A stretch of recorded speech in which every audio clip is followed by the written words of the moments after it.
When you sleep, your cat doesn't shut off. It switches into a different kind of closeness. That's the part most people miss. Because when the house goes quiet and your body settles, your cat is not relating to the awake version of you anymore.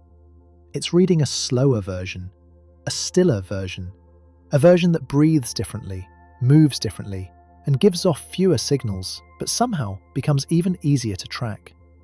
And if you miss that shift, a lot of what your cat does at night can look random, needy, or meaningless, when it's actually part of a very specific night mode.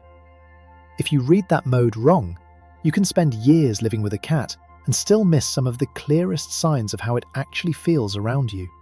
And the first sign is not what most people think. A lot of owners assume nighttime closeness means one thing: the cat found a comfy place and stayed there. But many cats do something stranger than that. They keep changing positions around you. They start near your legs. Later they're at the doorway. Then they're back on the bed. Then maybe they're on the chair facing you.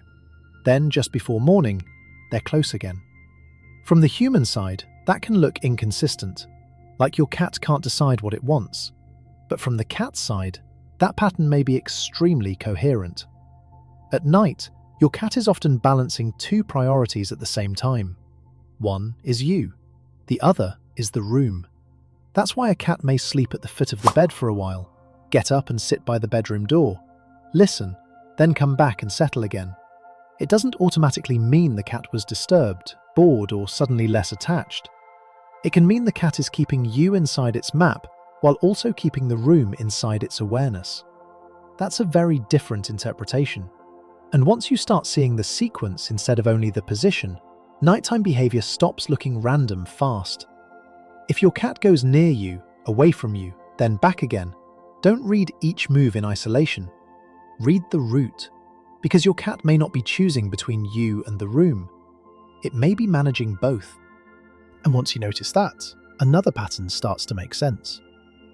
There are cats that seem to reappear at oddly specific moments in the night. Not constantly, not dramatically, just right after you move.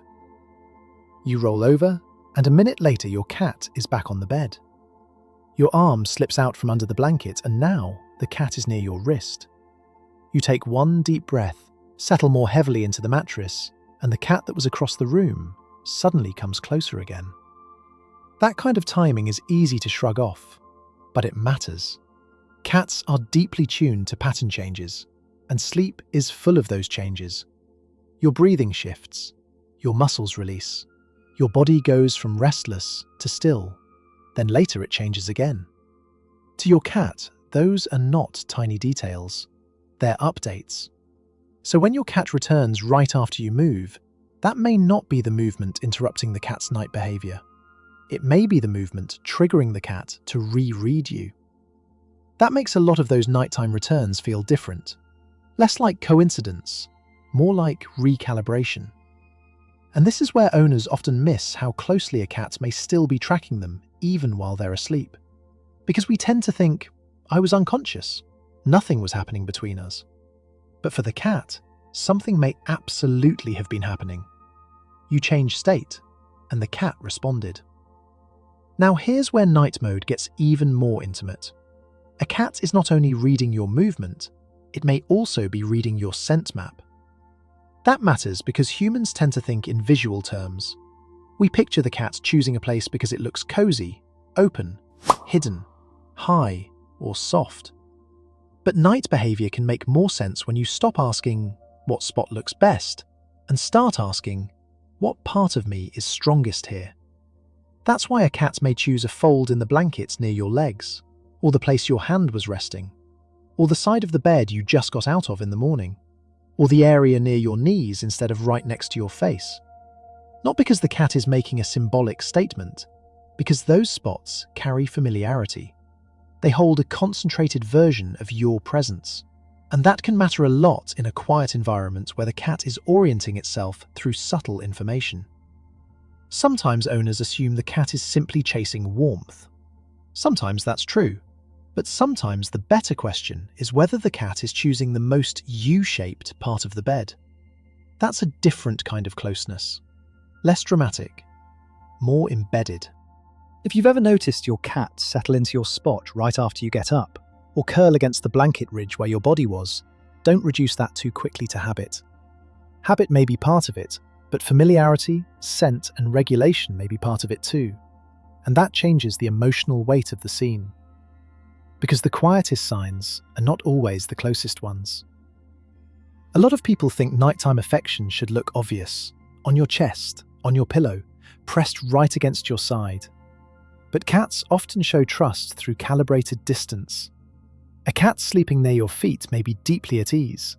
A cat choosing the chair beside the bed, facing you, may be telling you something real. A cat who returns to the same place near your knees every night may be doing something more meaningful than a cat who climbs on you once and leaves. That's important, because if you only measure closeness by contact, you can miss the attachment in consistency. Cats usually care a lot about options, about being able to move, observe, reposition, and regulate themselves without feeling trapped. So a cat that sleeps near you without draping over you is not necessarily holding back. It may be expressing trust in the way cats often do best, by staying connected without giving up control.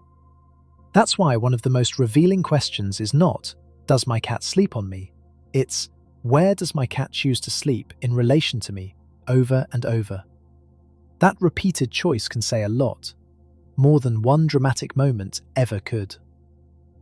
If this is making you rethink where your cat spends the night, good, because that shift alone changes how you read almost everything else. And here's the part that pulls all of it together. The deepest thing about your cat's night mode is not a single behavior. It's what your cat doesn't need from you while doing it. During the day, cat behavior gets mixed up with a lot of noise. You move, you speak, you open doors, you feed, you react, you make eye contact. You change the whole room just by being awake.